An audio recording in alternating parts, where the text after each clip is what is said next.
not use Gruyere. And then, excuse me. And then I have cheese at home. Wait, we have to actually, that's how this is gonna start, by the way. This whole episode with you burping.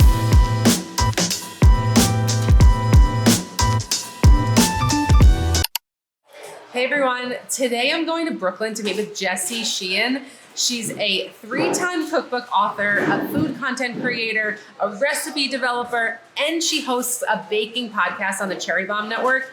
I cannot wait to see how all of this goes down.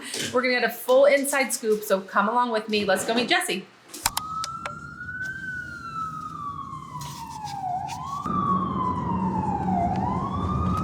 I'm outside of Good Studios. There's so much construction. That's New York for you, it's so loud, but I've never seen a real podcast get filmed, so I'm really excited to see inside the studio. Let's see if Jessie's here. There she is, the Peep herself. So now you're doing your intros and your outros. Yep. Do you ever pretend that you're Mariah Carey in this booth? That's my only question. That is such a good question, and I've never been asked that. What would be the song that you would sing? You're a pop star. A Star is Born. Oh. Yeah. Like Lady Gaga? Yeah. Love that. Should we do a duet? Yeah, please. Today's guest is Stacy Fong, a home baker and the author of the award-winning cookbook, 50 Pies, 50 States. Stacy, I'm a fan of your work. Thank you. Thank you so much. But maybe, can you just give us a little synopsis about who you are and your incredible book? Oh, thank you. I'm Stacy. I'm a home baker and an author. I wrote a book called 50 Pies, 50 States, where I baked a pie for every state in America when I was applying for my green card. Yeah, so today we got to talk about the Massachusetts pie on She's My Cherry Pie. Cool. What is the Massachusetts pie? I don't know if I know. It's a Boston cream pie. Because a Boston cream pie is actually a cake. Jessie's gonna take us to her favorite grocery store to get inspiration and buy her ingredients for her content. And we're gonna stop by the bakery that she first worked in, where you kind of got inspired to do this for a career, right? Oh my gosh, totally. Full-time, first baking job and like only baking job, like in a professional bakery situation. And we're also gonna meet the man behind that whole thing too later. Who hired me. So that's exciting. Yay. So come along with us. I am obsessed with my GPS, and I can't go anywhere in New York City, even if in Brooklyn, even if I know exactly where I'm going. I always put on my GPS. It's my security blanket too. I can't even pull out of my driveway without because the GPS. You just never know. Will not. You just never know. We're in Red Hook in my neighborhood. We're about to go into the bakery where I got my start. I basically walked in there. My 19-year-old son was 1. So 18 years ago. Wow. And actually, he's almost 20, so 19 years ago. And I walked in and said, can I have a job, please? I'll work for free. I just want to learn how to bake stuff, because I did not know how to do that. And they thought I was crazy and said no. And then I came back again, because I'm a squeaky wheel. And then they said yes. And so this is where I got my start. There it is, baked. There we go. So what happened is, I started working here just like to learn about baking, but then the owners, Matt and Nato, started to write cookbooks. I can show you the cookbooks that are over there on the shelves. Cool. And they asked me to help test recipes for them. And then as I got more experience, they asked me to develop recipes for them. So it's actually, it started out as a baking job, but it turned into like a cookbook helping job and was like my introduction to writing cookbooks. Take me to your lair. All right, so now we're gonna go to the grocery store. Oh yes, okay. Not use Gruyere. And then, excuse me. And then I have cheese at home. Wait, we have to actually, then, that's how this is gonna start, by the way, this whole episode with you burping. What is your process, really? That's a great question. How do you like say, okay, this is what I'm gonna make today? So that's a great question. I think it depends on who I'm making it for. Okay. Like, I don't like develop a recipe just for myself.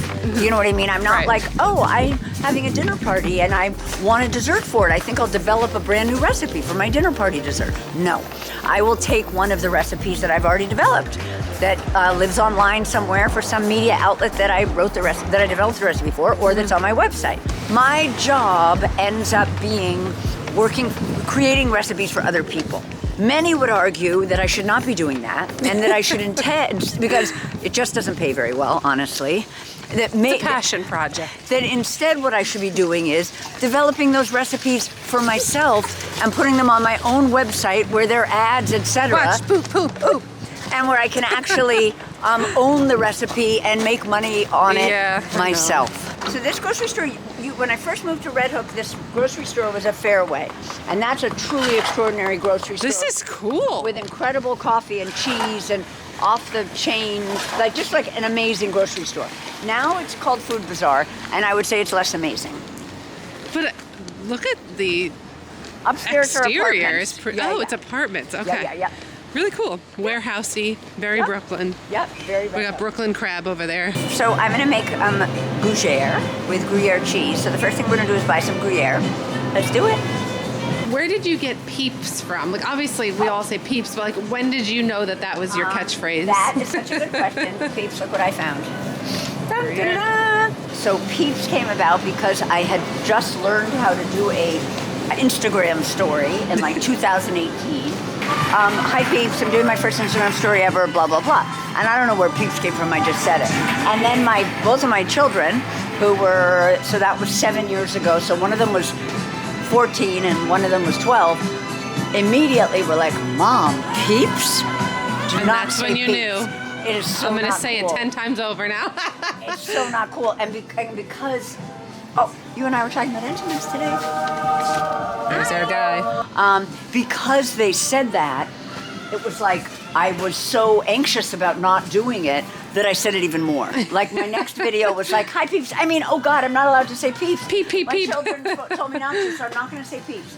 Okay, anyway, Peeps. I'm not supposed to say Peeps, so that's how it started. Okay.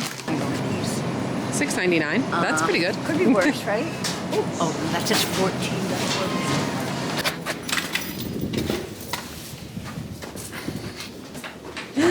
Who's he? We think he might be Teddy Roosevelt, but we don't actually know for sure.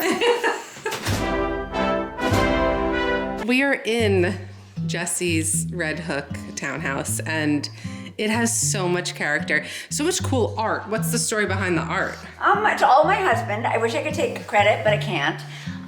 He's just a collector, and he has really good taste, but also really interesting, quirky taste. Mm-hmm. So this is where all the magic happens on your social media. Yep. I see you cooking here. So now we're gonna make gougere. Gougere? Gougere. Yeah, it's a convection oven. So I'm gonna turn it to 400 even though you bake them at 425. Yeah. So you mise en place everything out. I don't, I'm doing it for you. Normally you're just taking it out as you need. I'm winging it. Yeah, I'm just going one half. And this is from your book. Yes, this is the book. This is my fourth book. So important for us to be seasonal, on trend. I know. But the hardest part for me, and probably you too, is just being ahead of it. So really we should be shooting Christmas content in October. Yep. When I used to shoot, I used to batch. So I would do 1 million videos with Erica, but then we might not post something for 2 months. Right. And I would be wearing a halter, and it would be February. Right. So good. So fresh Gruyere cheese, non-fat milk, flour. What kind of flour? AP? All person. What is your AP flour of choice? King Arthur. King Arthur, yeah. That's what we use in the bakery, actually. King Arthur, Sir Galahad. Oh no. One of us must have cut ourselves. Oh, I did. I'm like, Bummer. mystery blood. And now I got a towel in it. Whatever. We're gonna eat blood and we're gonna eat paper towels. Yes. Then it's gonna be delicious. It's gonna be delicious. You did that perfectly. One thing I hate is a mess. So I need to clean all of this up now because it makes me uncomfortable. I hate a mess, which I'm sure you do as well. You know? Oh, are you messy? I am. Ooh. I think it's just because I'm doing so many things and I'm so busy. Yep. That I can't be bothered sometimes. Yep. And I'm just go. But then my thing is then I'm just so sad Yes, no, it's hard. when I have to clean it up. Yes. So I get really depressed. That's why this will make me sad in a little while, so I just need to get rid of it right now. No, it's so much better to do it as you go. Right? You have this little tripod thingy. Yep. What do you call this actually? A tripod. And that's how you get the overhead shots? Yep. Like this. So one thing I recently learned from a podcast guest about making choux pastry, which is what you make to make gougere, I recently learned that it's very important that you don't boil the butter, because when you boil the butter, the water evaporates, and then there would be less liquid in the choux. So I'm trying not to boil this mixture, but to like make sure that it slow and low. Yep, that maybe it can simmer a little bit, but we don't want boiling because we don't want water evaporation. Yeah. Make sense to me? Yep. Do that. So what's interesting about choux is it is a cooked dough. Like you cook it before you bake it. While we are waiting for that to be done, Yeah. What is the funniest or worst, meanest comment that you've ever received on social media? So, great question. So, I would say it was when I first joined TikTok, which I was an early adapter. So it was March of 2020, right when the world shut down. And I would say the meanest thing was that everybody just called me grandma. And I didn't think I looked like a grandma, but everybody was like, yo, go again, grandma. And my videos were going viral. I had a lot of early success on TikTok. Back then, because nobody my age was on, now everybody on TikTok, but back then, nobody my age was on TikTok. So the kids, who were my new followers, literally would be like, hey, grandma, hey, auntie, you look like my school teacher. So now we're gonna bring this baby over here, and it's a little hard to work in this kitchen because of the spacing. Oh. No, what's hilarious is I forgot that you're not filming me. You do what I mean? Like, right. Yeah, like, see how I'm like looking at it? I think that's the thing to do. I'm gonna do one gougere. I'm gonna film me putting one down. Then I'm gonna do the rest of the 11 or 12, however many fit on the sheet tray. And then I'm gonna film again when I put on the last one. You know what I mean? So you get that shot. So, you know, people are always asking, like, what do you do with all the baked goods? And like, do you eat them? Well, I do not eat them. I freeze them. This is last week's Food and Wine no-bake chocolate cheesecake with cherry compote. Then do your kids come home and eat it, or you bring it to people's houses? What do you do? The problem is my kids are in college. From last week. It's not even wrapped. It's literally just in the freezer. I know. I'm gonna wrap it now. Oh, look! And there's a Bakewell tart. And cookies. Look at this. Yep. Look, if my kids were like partying with their friends and they were high and they had people over, yes, everything would get eaten. But on the regular, my kids are not like, oh my God, Mom, chocolate cheesecake? Yes, please. They're just like, can I have some Ben & Jerry's? Wow, they smell good. I think we need a little more time, but they look pretty good. They look great. nice and puffy, but. That should be good. Oh my God. Yummy, right? You know what it tastes like? Cacio e pepe. What is your number one tip when it comes to social media? I guess it's a cliche, but consistency. Yeah. Like, you know, I post the same days every week. Cheers Yep.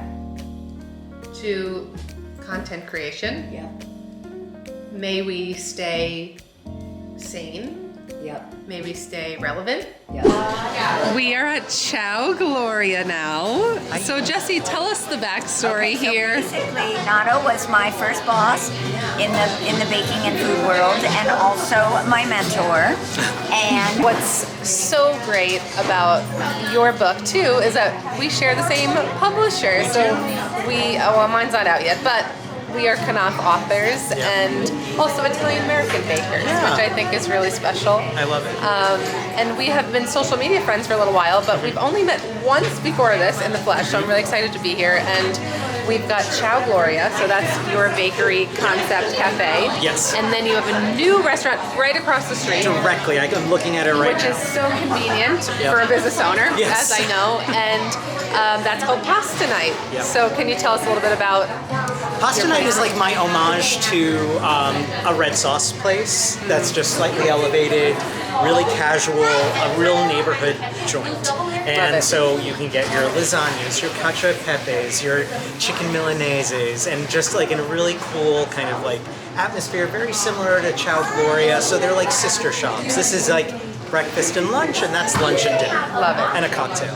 Pistachio amaretti, honey lemon ricotta black and white, and then a cider donut bar. So that was Behind the Bites with Jessie Sheehan. It was such an eventful day. Thank you so much for just giving us a little inside look on all the magic. Any closing words? I've had the best day with you. This was super fun. Always like food peeps are the best peeps. Food Peeps are the best peeps. Thank you guys for watching. Be sure to like, subscribe, and comment below. And we'll see you on the next episode of Behind the Bites. Bye!